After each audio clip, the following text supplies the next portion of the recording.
So mga bagay na dapat mong gawin upang umiyak sa paghahabol sa iyo ang isang lalaki. Yes, mga girls, okay?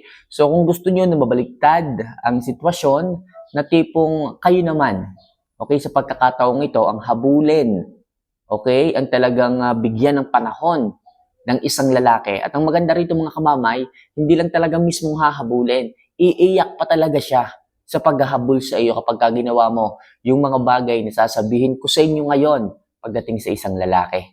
Okay? So, pero bago po natin to simulan, isa lang palagi ng aking hinihiling, if ever na nakakatulong, yung mga love advice, yung mga video na aking ginagawa, huwag nyo naman sanang kalimutan na mag-subscribe, mag-like, at mag-comment na rin sa ibaba. Yung comment, napakalaking halaga po niya, napakalaking tulong dito sa ating munting channel.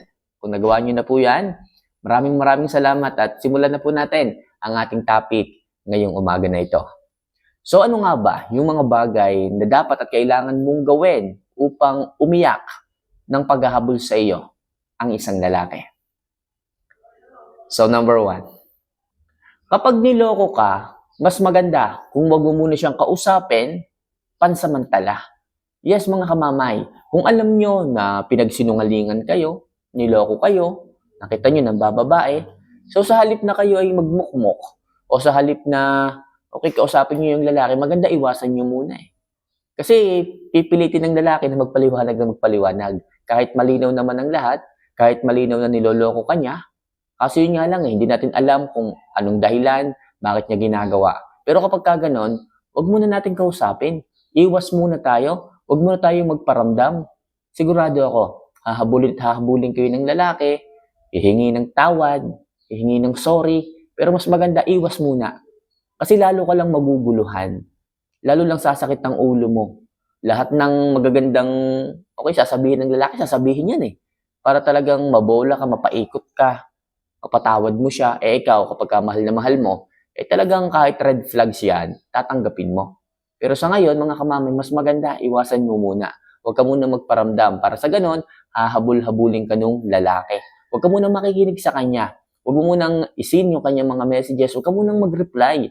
Para sa ganon, patuloy ang paghahabol ng lalaki, makita ang halaga mo, at talagang hahabulin ka niyan. Kapag mahalaga ka, kapag mahal ka talaga niyan, hahabulin ka niya. Basta ang gawin mo, huwag mo muna siyang kausapin, huwag ka muna magparamdam, at sigurado, iiyak yan ng paghahabol sa iyo.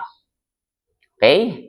So next, iwasan mo muna na isin o replyan ang mga chats niya. Yes, mga girls. Ganito naman talaga eh. Iwasan niyo muna kung halimbawa sinaktan niya kayo, niloko kayo, huwag muna kayong magparamdam. Huwag muna kayong mag-chat. Kasi the more na nag-chat po kayo, makikita niyo yung sarili ninyo, lumalambot na naman.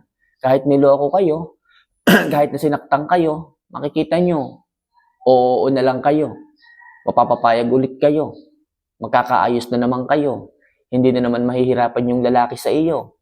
Konting sorry lang niya, okay na naman. Konting haplos lang niya, okay na naman. Which is, mga kamamay, iwas muna. Niloko kayo eh. Magpahangin muna kayo. Magpalamig muna kayo. Di ba? Isipin niyo muna ang lahat. Kung paulit-ulit na lang ba ito? Kung tama pa ba na ayusin ito? Kasi kahit mag-usap kayo, paulit-ulit na lang eh. Ganun na naman eh.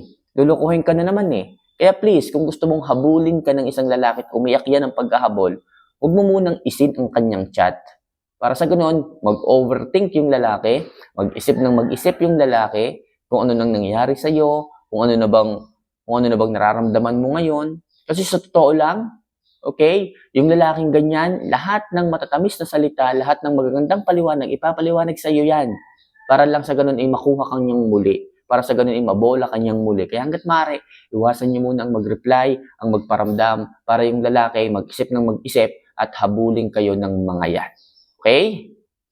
So next, baliwalain mo muna siya. Oo mga kamamay, baliwalain niyo muna para talagang umiyak ng paghahabol yan. Kung halimbawang nagsusorry, pumunta sa bahay po ninyo, sabihin niyo, wala ka munang time para kausapin siya. Magulo pa ang lahat. Sabihin mo, umuwi ka muna, gusto ko munang mapag-isa, baliwalain mo muna siya. Okay, after nun, wag mo muna siyang kausapin. Okay? So, kung iniisip niya na pagpunta niya sa bahay ninyo ay magkakaayos kayo, wag ganun kabilis. Wag niyo kaagad patatawarin kasi hindi matatauhan yung isang lalaki sa kanyang mga ginawa. Kailangan palusutin niyo o padaanin niyo sa butas ng karayom. Okay? Para talagang magtanda ang isang lalaki. Para sa ganon, hindi niya na ulitin pa at para sa ganon, humabol din siya ng paghahabol sa iyo or umiyak ng paghahabol sa inyo. Ang dapat niyong gawin, pasamantala, baliwalain niyo muna, iparamdam niyo na talagang nasaktan kayo. Hindi biro ang nangyari. Malaki o big deal sa inyo yung kanyang panluloko. Kaya makakatulong kung babaliwalain niyo muna ang isang lalaki para sa ganon, hindi siya tumigil ng paghahabol. Iiyak, luluhod dyan kung kinakailangan. Okay? So next, kung palagi at paulit-ulit kanyang sinasaktan, subukan mo 2 to 3 days ka muna bago magparamdam. Ito medyo mahirap. Ito medyo challenging. Pero bilang isang isang babae na sinaktan ng paulit-ulit, niloloko ng paulit-ulit, bakit hindi ka muna mawala? Kahit ilang araw lang, 2 to 3 days, kung kaya mo pa ng mas patagalin niyo po muna. Para lang sa ganon, ang isang lalaki talaga ay magsisi. Okay, bigla kang nawala, bigla kang hindi nagparamdam. Kasi ang mga lalaki, hanggat hindi niya nakikita na wala ka para sa kanya, hindi matatauhan yan. Iparamdam nyo na po pwede kayong mawala. Iparamdam ninyo na maaari kayong lumayo. Maaari kayong maghanap ng iba pagka nagloko siya. Kung laging paulit-ulit kayong sinasaktan, niloloko, pinagsisinungalingan, kahit nag-uusap naman kayo ng maayos, tapos gumagawa pa rin siya ng mga kasalanan ganyan, so wag muna kayong magparamdam. Mas makakabuti yan para umiyak ng pagkahabol sa iyong isang lalaki. Mas marirealize niya ang halaga mo kapag wala ka. Mas makikita niya ang halaga mo kapag bigla kang nawala. Makakatulong yung 2 or 3 or 4 days bago ka magparamdam. Makikita mo ang mga reply ng mga yan, may mga emoticons na umiiyak, hindi kanya kayang mawala. Pero kung iisipin mo, hindi ka pala niya kayang mawala, pero bakit siya gumagawa ng kasalanan? May mga lalaking ganyan. Kahit maayos ang relasyon ninyo, kahit smooth ang inyong relasyon, basta na boring, gagawa at gagawa ng kasalanan. Kaya magagawa nyo lang mga kamamay, pagtandain ang mga yan. Huwag ka munang mag-reply. 2 to 3 days, mas makakatulong yan. Para talagang umiyak ng paghahabol sa iyo ang isang lalaki. Okay, maliwanag tayo dyan ha? So next, mag-no contact rule ka, sabay ang sagad na magpaganda. O mga girls, okay, ito mas makakatulong talaga. Sa mga panahon na hindi ka nagpaparamdam, kung halimbawa yung lalaki hindi naghahabol iisipin mo, may kasalanan na nga, hindi pa naghahabol hindi na nga ako nagpaparamdam, hindi pa maghahabol So hindi sapat ang no contact rule. Mag-ayos ka, magpaganda ka. Huwag ka munang mag-update, huwag ka munang magparamdam, huwag ka munang mag-chat. Ang gawin mo, magpaganda ka. I-post mo sa social media. Ewan ko na lang kung hindi umikot ang kanyang puwet ng pagre-reply sa iyo, ng pag-chat sa iyo. Baka abot-abot pa ang tawag niyan pagdating sa iyo. Bakit? Kasi nga, wala kang paramdam, wala kang update, wala kang chat, wala kang tawag, lahat wala siyang idea. Tapos makikita niya, bigla kang gumanda, bigla kang sumeksi, tapos masaya ka pa. Pwede video, mag-post ka ng video or something na labas ninyo or outing ninyo, out of town, basta masaya ka. Mas makakatulong yun pagdating sa isang lalaki. Iisipin niya na bakit kaya mong sumayang, ngumiti kahit hindi kayo okay. Yun ang inyong power.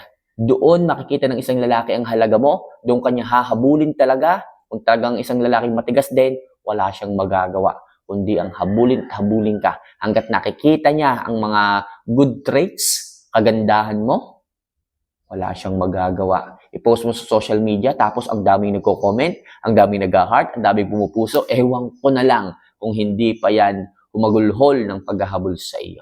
Okay? And last, ipakita mo na lagi kang busy at may pinagkakaabalahan ka. Yes, mga girls. Even if niloko ka, huwag kang magpo-focus dun sa sakit.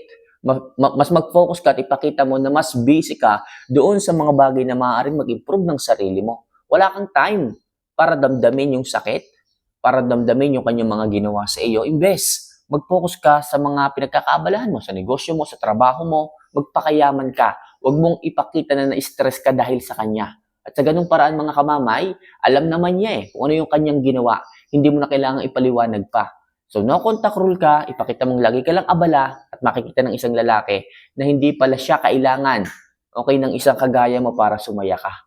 And syempre, baliwalain mo siya. Huwag ka muna magparamdam. Makikita mo, maghahabol at maghahabol. Iiyak, luluhod ng paghahabol, manumbalik ka lang sa kanya. Kasi high value ka. Sa halip na mag-stack up ka doon sa mga problemang ibinigay niya, hindi mo ipinakita. Mas nag-grow, mas lumago, mas gumanda, at mas naging successful ka. Yun ang iyong sandata. Para pagdating sa isang lalaki, umiyak ng paghahabol kasi nakikita ng isang lalaki yung halaga mo eh. Hindi ka iyakin, hindi ka madrama, hindi ka na panghihinaan ng loob. Kaya lagi kong sabi sa inyo, think positive lang. Think positive sa mga nangyayari at huwag niyo masyadong i-stress ang sarili niyo sa mga kasalanan na ginawa ng iba. Tandaan niyo, sila ang may pagkakamali at hindi kayo. Kaya kung sino mang dapat may stress, sila yon at hindi kayo. So mga kamamay, sana kahit paano makatulong ang simpleng mga love advice na ito pagdating sa inyong mga buhay pag-ibig. Mahal ko po kayo sa mga gustong magpa-love advice, humingi ng tulong pagdating sa kanilang mga buhay pag-ibig. Nandito lang po ako. Pwede niyo akong tawagan, kausapin at ako mismo ang magbibigay ng angkop na advice pagdating sa inyong mga buhay pag-ibig. So see you for our next vlog. Mahal ko po kayo. Paalam.